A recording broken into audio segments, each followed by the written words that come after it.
Hi, my name is Ben. I'm a solicitor at Milnes Solicitors and I specialise in handling public inquiries. I arrived as a paralegal, trained at Milnes Solicitors, and I'm just coming up to 10 years of qualification. I act for institutions and individuals who find themselves part of public inquiries. They might be accused of having done something wrong, or they might have been wronged.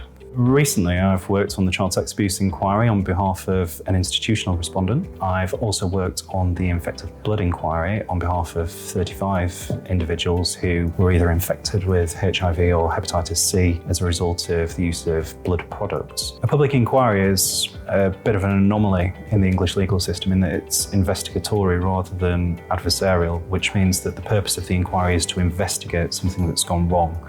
It's not pitting two sides against each other, although there can be elements of that within the process of the inquiry itself. An inquiry's true purpose is to get to the bottom of something that's gone wrong and to try and prevent it from happening again. An inquiry starts when a government minister decides to announce or sponsor a public inquiry. Thereafter, terms of reference are set, which are the parameters of the inquiry itself, and then the collection of evidence begins. Once the evidence has begun to be collected, or in some cases, once the collection of evidence has been completed, witness statements will begin to be taken, and usually an inquiry will culminate in a series of hearings.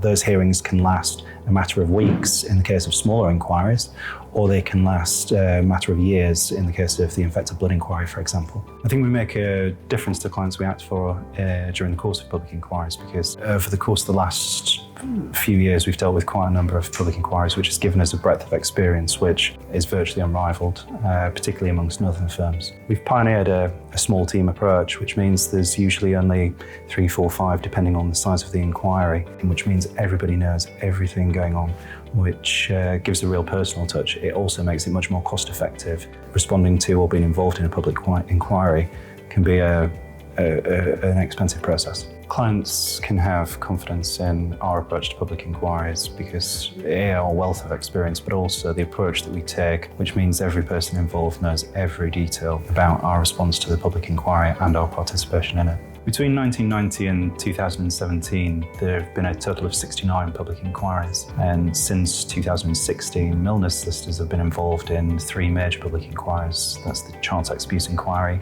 the infected blood inquiry, and Brook House inquiry. Of course, we're about to see the start of the COVID-19 inquiry. The terms of reference have now been set for that inquiry, and Milnes Solicitors contributed to the consultation process of that inquiry.